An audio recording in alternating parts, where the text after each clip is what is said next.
All right. Hey, yo, MYB community. It's your host, Champ Ron. This is the Minding Your Business podcast, entrepreneurship, real estate, trending news. There's no business like minding your own. Coming to you here on January the 18th, my last official day in my 30s decade, as I cross over to age 40 on tomorrow. Yay!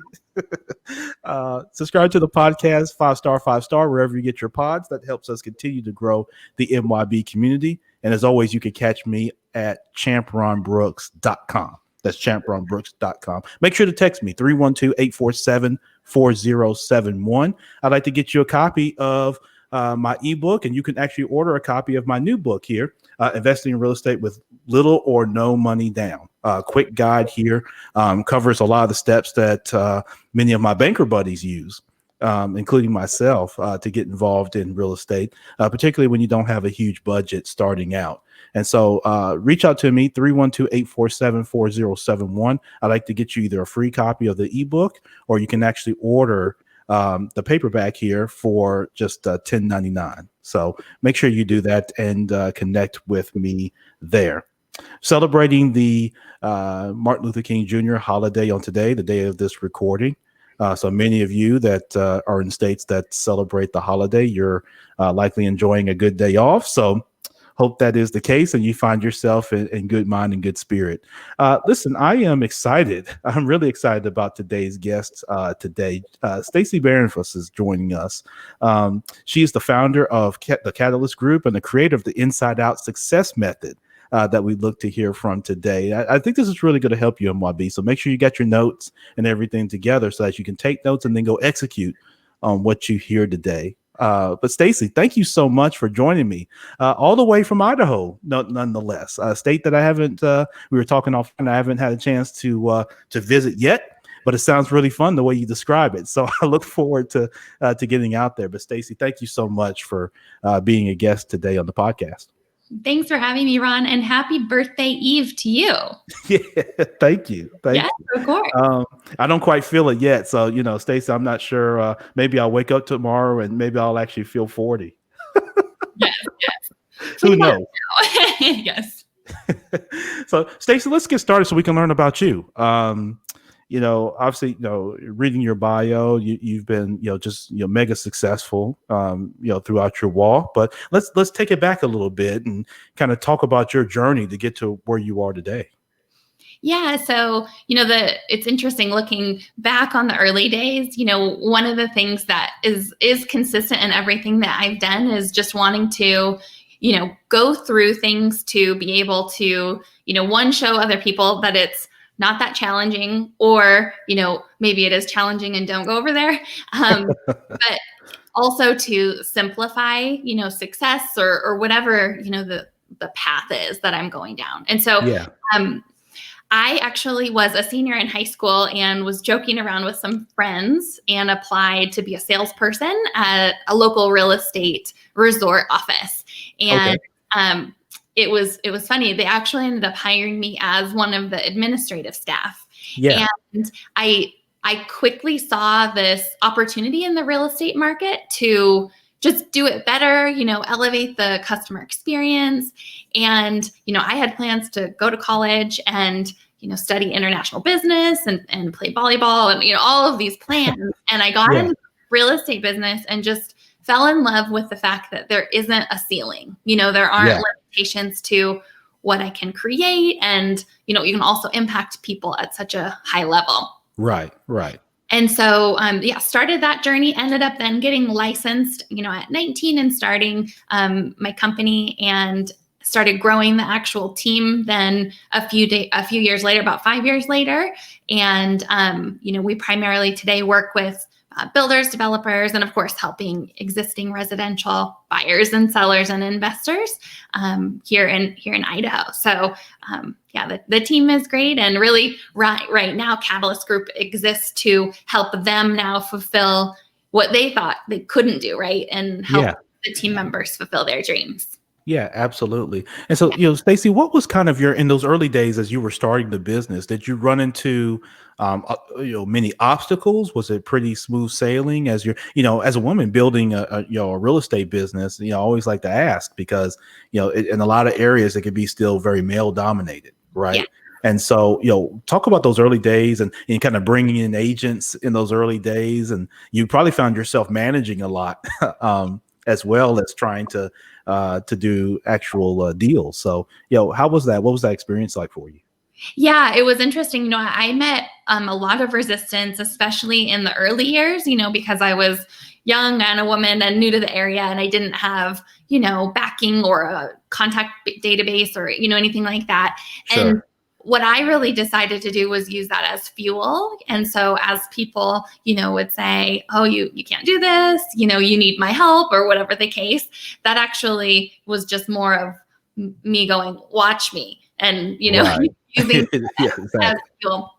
And so, in the early days, I really mastered by repetition and practice. I mean, I remember going and driving subdivisions and, studying market data prior to even meeting clients because I wanted to make sure I could be the expert, even though I was new, or more of a novice than my competitors were. Hmm. And so by doing that, over and over and over again, I really mastered being a producer, Yeah. but I hadn't really learned, the management leadership, the leadership aspect as it relates to stepping out of the producer role and into more of that, Yeah. management leadership role. And so, that was, I'd say, like my biggest challenge because I wanted everyone to go my speed or read my mind, all those Right. things. So it was, definitely the most challenging sort of, I'll call it like transition, into like still producing, but leading people. But it has been the most rewarding because it's being able, to see your blind spots, see, Yeah. where you can grow. It ends up being the most rewarding, even though it can be really challenging sometimes, figuring out where you're lacking as a leader or, where those blind spots are. Yeah, absolutely. Did you have a mentor, either now or kind of during that process that kind of helped you, or did you kind of just learn that process of transitioning from producer to manager, like you spoke about, Stacy? Was there a mentor involved, or was it just kind of you? Yeah, I'm trying to think early on, when I started, I would say there were mentors, but they were more supporting that producer role, even though I like Yeah. consciously, knew that I was moving in that direction. But Right. in the last, couple of years, I think the biggest piece has been one of my mentors, Kelly Roach. She Yeah. has Very familiar. yeah, she has a program called Legacy Leaders. And Yes. it's been really helpful just, wrapping my head around all of that and really growing into that leadership piece. Yeah. Yep, absolutely. And so, talk a little bit about the Idaho market, because I'm just completely unfamiliar. And for those that maybe are like me and just are completely unaware, is there a good bit of like distressed properties you're working with for investors, or more like multifamily, or are you doing a lot of retail type businesses with consumers where you're kind of putting things on MLS and selling that way? What's kind of your mix there in terms of services? Yeah, it's mostly new construction. We have Okay. a serious inventory issue. Like Mm. everyone pretty much has an inventory issue, but ours is really serious because we have so much new construction, but they were having issues getting materials and then pricing going up with Yeah. pandemic and everything. And then on the other side, we were not having the existing residential inventory. And so Yeah. that it's an interesting situation right now. Additionally, with the prices increasing as much as they have in the last couple of years, people are very much like, well, I want to sell, I want to capitalize on, the equity that I have gained in my home, but I couldn't even go and buy my house for, what I owe. Right. I've lived here for 10 years. The prices have changed so dramatically. So there's all of these almost like checkmates in a way between, new construction existing and then just people, wanting to take the plunge. But it's a great market though. There's, still a lot of land and we're expanding. And, I think the last number I heard was 200 to 250 people a day moving to our area. Wow. So it's, very, very much on the growth spurt. Is that growth, Stacy, being spurred by like California? So Californians, getting away from really high priced, kind of stuff and coming into Idaho. Because I know when I was in Washington State, it didn't get a lot of it up there, but I know Oregon was picking up a lot of, kind of like Southern Oregon was starting to pick up this population of people transitioning from California. So it is kind of like some California stuff driving the growth. Yes. And out of state, it's funny, there's been a lot from Georgia and Florida, as well, which is wow, that's interesting. So far away. Mostly, California, Washington, Oregon. Yeah. I wonder what would drive people from Georgia and Florida. Is that just, Florida's pretty good tax situation. I wonder what's driving that. I guess, I couldn't speculate, but what do you think's driving the Georgia and Florida migration? Most of the relocations have been job transfers. So that's the biggest one I've seen driving that. Yeah. Mm-hmm. Yeah, absolutely. And so, so do you work in any other states other than Idaho or just Idaho? Just Idaho. Just Idaho. Okay. Got you. Yeah. So, as people join your team, are you more attracting like new licensees, to your team, or do you kind of go for existing, agents that maybe have a book of business or have this track record of doing, a lot of business? Are those more of who you attract, kind of to your group, or maybe a mixture of the two? Yeah, it's definitely been a mixture of the two. On the new agent side, we really want to go for that culture fit. I mean, across the board, culture fit. But what we've developed is a really slick process of bringing agents in, whether they're new or seasoned, and sitting them down and creating a sustainable business plan. That's a whole life business plan, essentially. Sure. And just the tracking and daily accountability, and all of that. Along with a focus on, succeeded in their personal life as well. And everyone knowing, what their goals are, vice versa, throughout the team. So definitely, new agent side being that culture fit. And then on the existing, book of business type of agent, same thing there, but also just making sure that, there's something that we can truly help them with. We don't necessarily want to bring agents in because it's like, we're growing this team just to bring them in. It's more of there's a nice collaboration that can happen. Yeah, absolutely. And it sounds like, Stacy, you're bringing in this family feel. You want this family kind of culture where, you're not just coming in just solely purely to do, deals and transactions, but like you say, it's got to be this culture fit where you're solving problems for sellers and buyers. Stick a pin there because I want to come back to that. Yeah. That notion of what you mentioned earlier, which was kind of that how you help them, bridge this whole lifestyle around the business. I want to get into that, Stacy, but question for you around kind of real estate business. Do you do much wholesaling and kind of investing that way? Does that kind of, business, operate and work, well there in Idaho? It's funny. It used to, not so much on the wholesaling side. I mean, and there's definitely people that are doing that. That hasn't been my business though. So I would definitely say, that it's absolutely present. And the off-market strategy that we like to use is more of, figuring out what someone's looking for specifically and then going and finding it versus waiting, to have it be listed on the MLS, sort of more in a passive role. Yeah, no, that definitely makes sense. Lawrence Thompson, my good buddy here in Memphis, military veteran, just tremendous brother, says hello, Ron and Stacy. So yeah, definitely hello to you, Lawrence, and make sure you check out Lawrence Thompson. He's got a tremendous platform with the Antidote podcast and several of his books. And so make sure check with me, inbox me, DM me, and I'll get you in touch with Lawrence. You really should. You'll be blessed by doing that. So that's my quick disclaimer for our commercial today with our good buddy Lawrence Thompson.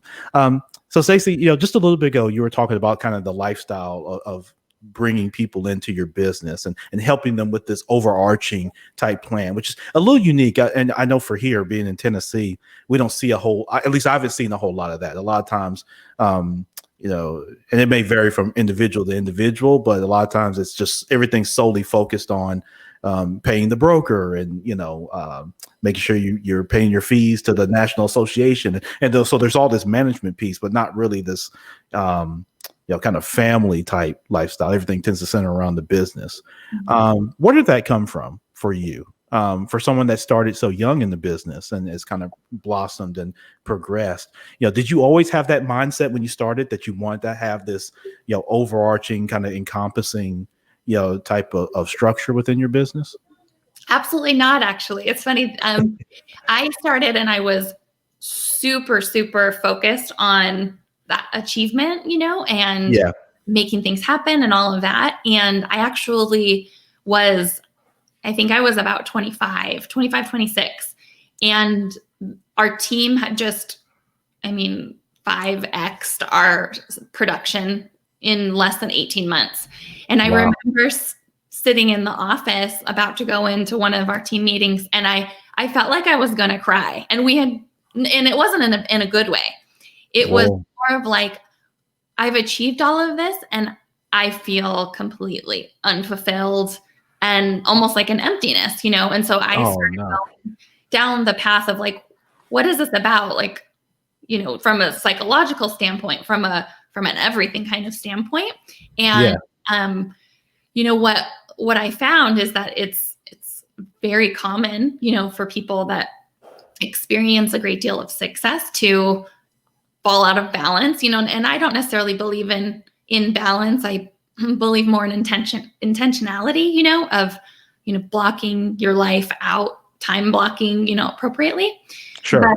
But more than anything, everything that I'm doing now is, compilation of what helped me, really go from succeeding and not enjoying it to, succeeding and enjoying it. And, Yeah. also making that impact that we all want to make at the end of the day. Yeah, absolutely. No, that's tremendous, Stacy.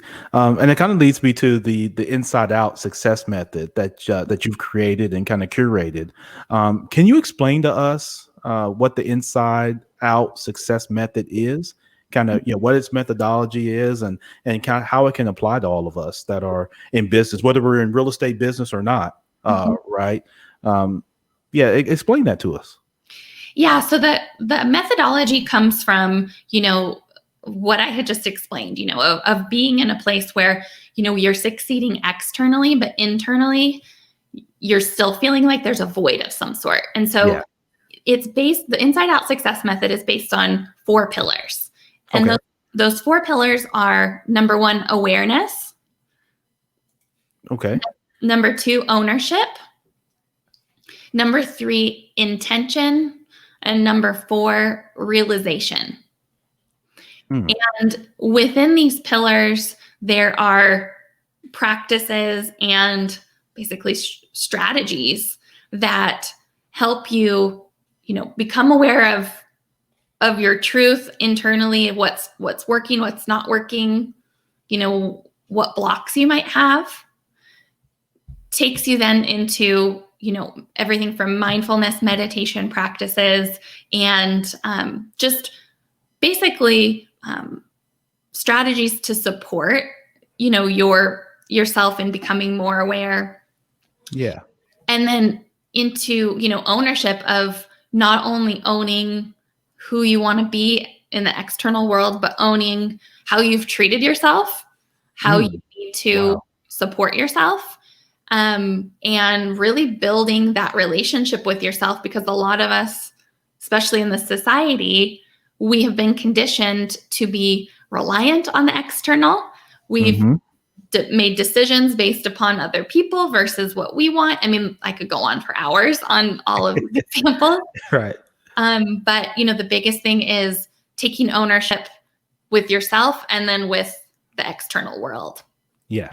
And then intention talks about, walking you through not only setting intentions and clear intentions, but actually educating you on the opportunity to co-create with God, the universe, like whatever, your beliefs are, so that you can go from, this is happening to me, Hmm. to like, I'm driving this and we're going as fast as or as slow as I want to go. Yes. So, that's that intention piece. And then realization is, self-realization, and Hmm. also the steps to really empower yourself to design the life you want to live, by having a spiritual vision, a family vision, a business vision, that whole life vision, so that Yeah.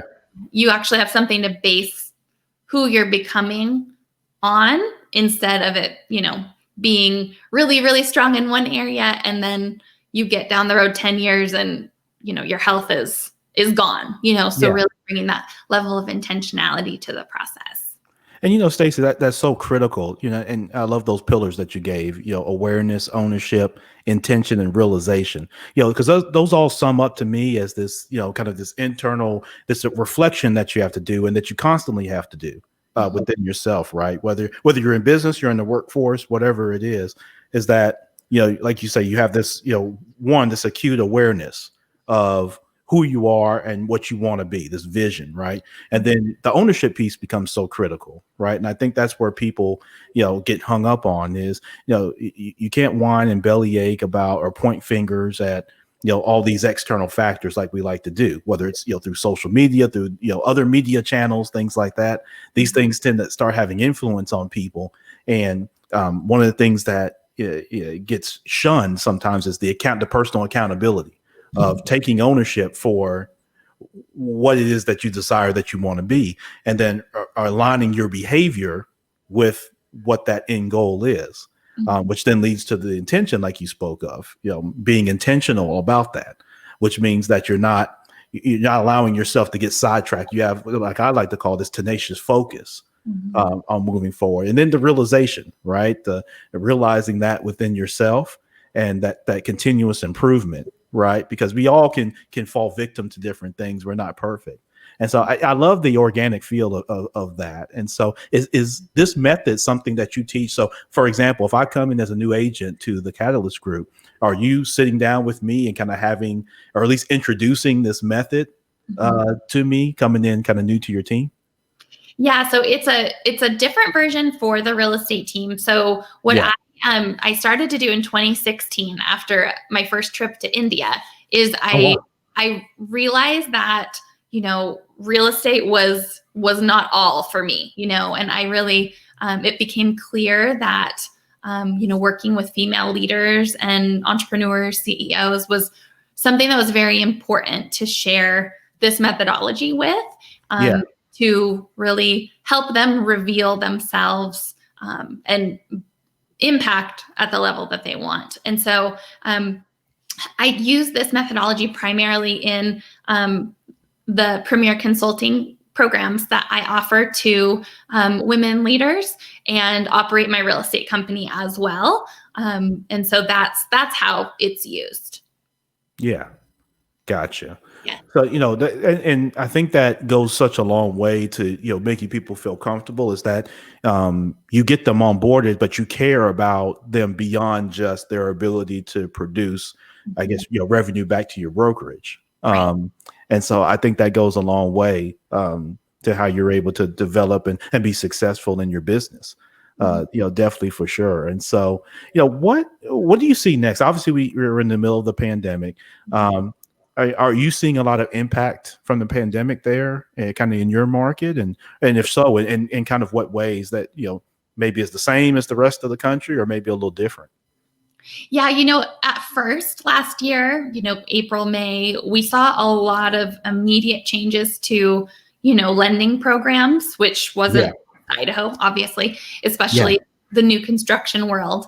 But overall, the real estate market, it has not affected it in a negative way here. I mean, it was actually our best year we've ever had in 14 years. And wow, so, I mean, that's just a testament to what you can create when everyone else is in fear, and the light you can be when other people are in fear, right? sure, And so of course there are things that are impacted, from like a lot of people, filing for forbearance because of, job loss and everything. Sure. But we haven't seen that effect yet. We will with, more inventory, I expect, but overall, nothing negative in the last year. Gotcha. No, that definitely makes sense. With new construction, is there a lot of single family or multifamily or what are you kind of seeing? I meant to ask that earlier, but just forgot. But yeah, what are you kind of seeing mostly in the new construction?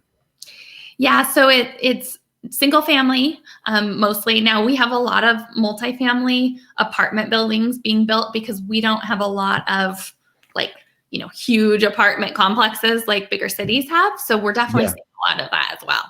really. Wow. Mhm. Oh, gotcha. Gotcha. Are those things doing pretty well in terms of, are those developers able to then kind of, synthesize that data information, go through the construction process? I know you mentioned, challenges with getting materials and things like that earlier. So they able to complete those, projects and ultimately, attract, tenants and things like that? Or is that some of what's being impacted as well? No, they're absolutely finishing them and selling them, and especially in the single family market, which is our Yeah. focus. It's really, crazy. We have such little supply that homes that aren't even built are sold well before a lot of pre-solds are being sold just because that inventory isn't there. Yeah. Yeah, no, that definitely makes sense. Yeah. So Stacy, what's next for you and for your team? Obviously you're going well. It's hard to predict, obviously, through the pandemic as to how things are really going to kind of shape out. But coming off a tremendous year, what's next for you through 2021 and then beyond? Yeah, so we are growing our team for sure, looking to add the right people and agents to the team. We have implemented several new strategies with out-of-state agents to Okay. build referral partnerships, networks, rather, with out-of-state agents. It's really important to me that we create relationships with out-of-state agents so that they're not going, into referring clients blindly. That's what happens a lot of times. Either a client finds someone randomly, or the agent goes online and searches, maybe interviews a few people, and that's it. So we're creating the Trusted Real Estate Network, which is just something that can be a reputable group of people all over really the globe that Yeah. if anyone needs each other, it can just be connected that way. Yeah. And then just really establishing the focused lead generation, almost specialties, if you will, Sure. for each person on the team, so that we have that high level of focus, like you said, that tenacious focus. I love that. Yeah. In each department.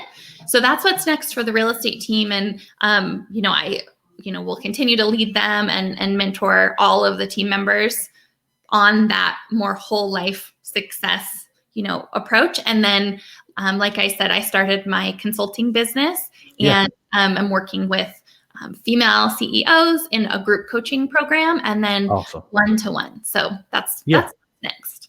Yeah, absolutely. And so I imagine you're going to invest a little bit more time into the consulting kind of piece and, helping, those leaders, which, I could tell based on kind of your temperament and then the approach that you take with your business that that's going to be highly successful and highly needed. Thinking of how leaders are kind of approaching things nowadays and, quite frankly, having that a little bit more holistic approach, right? And a little bit more, like you talked about in one of your pillars, that awareness and having that at the leadership level. I believe that obviously you're helping, a lot of people with that, and will continue to do so, Stacy, for sure. Yes. So Thank you. excellent. Well, thank you for this. This has been tremendous. It's great to get to know you and this business. How can people connect with you? I think that, with some of the comments that I'm seeing on some of the social media, I think some people are kind of, looking and connecting with you, but I want to make sure that they can do that and it'll be in the show notes. Yeah. So how can people do that, Stacy? Yes. So the easiest is limitlesswithstacyb.com, which is my website. All of my social links and everything is there. And then again, that's Limitless with Stacy B, like boy.com. And Stacy, by the way, is spelled Stacy, no E. Yeah. That's the easiest way. Yep, excellent. Limitlesswithstacyb.com. Make sure MYB community, you reach out to Stacy and her team there, and let her know that you heard her right here on the Minding Your Business podcast. You do other podcasts as well, Stacy. You've been a guest on many others. So, everybody go out and check out the other interviews on other podcasts that Stacy has been a part of, and leave a positive written review. And let her know that you were kind of checking her out there, and that if she's been able to make a difference in something with you, let her know that, her and her team. I'm sure she would greatly appreciate that. And so, Stacy, thank you so much. I know it's busy. There's a lot going on. We're in the first of the year, so you're tremendous to take time out to speak and kind of help us all here with the Minding Your Business community. I appreciate the opportunity. Thank you. And again, happy birthday Eve. It's a big one. You know what? It is. And with everything going on, originally, my wife and I had a trip planned, and we were going to do some things this year. And unfortunately, we're not able to do some of the things that we wanted to do. But nonetheless, we'll be able to celebrate. And it's always fortunate to make another trip around the sun, around the axis. And now I'll see what the 40s are like. Absolutely. Yes. So Stacy Bahrenfuss is our guest today. She's the founder of the Catalyst Group, and I'm sure you heard some great jewels, some great nuggets, from her, and definitely around the Inside Out success method. If you want to learn more, again, connect with Stacy, limitlesswithstacyb.com. Make sure you do that. Connect with her on social media. But again, Stacy, thank you so much. Best wishes to you and your family. I love to remain connected as an investor here in Tennessee. And I'm actually working on my license. I haven't been licensed. I've been in real estate since 2007, but I haven't been licensed. I've mostly done, buy and hold myself. So being a BRRR guy, Burr guy. and then doing some wholesaling, but I'm looking to become licensed, so I'd love to be able to connect with you and kind of be a resource from here in Tennessee. Yes, I would love that. Let's definitely do that. All right, sounds good. Stacy Bahrenfuss again, Minding Your Business community. Thank her so much. Listen, don't forget about me, champronbrooks.com. Let's connect. Coming up soon, I will be having, and I'm going to announce this, but I'll let you guys know kind of first up. I'm going to be doing with my friends over at PropStream. So at propstream.com, PropStream being one of the leading, kind of data sources for people in the real estate business. I'm going to go through a complete presentation. I'm going to have actually one of my buddies that's over with PropStream, Burton, who's an extreme expert of the software, by the way. He's going to go through a presentation, so you don't want to miss that. So like I said earlier, you can text me 312-847-4071 and make sure you don't miss that invite. It'll be a free kind of presentation training on using PropStream. That's a great tool for your business. Okay, so make sure that you reach out to me on that. Remember, there's 3 things that unite us. Okay, 3 things that unite us, no matter where we're from. No matter what side of the tracks that you come from, we all want to be a little bit better for ourselves, a little bit better for our families, and a little bit better for our communities. And if you keep that in mind with everybody that you come across, remember, that's their same goal.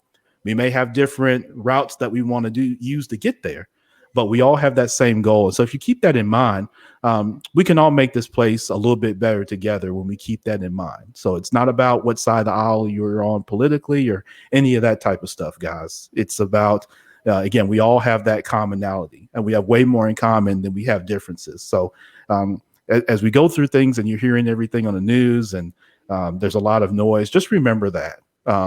That we all have those things in common. A little better for ourselves, a little better for our families, a little better for our communities. Champ Ron, the Minding Your Business podcast.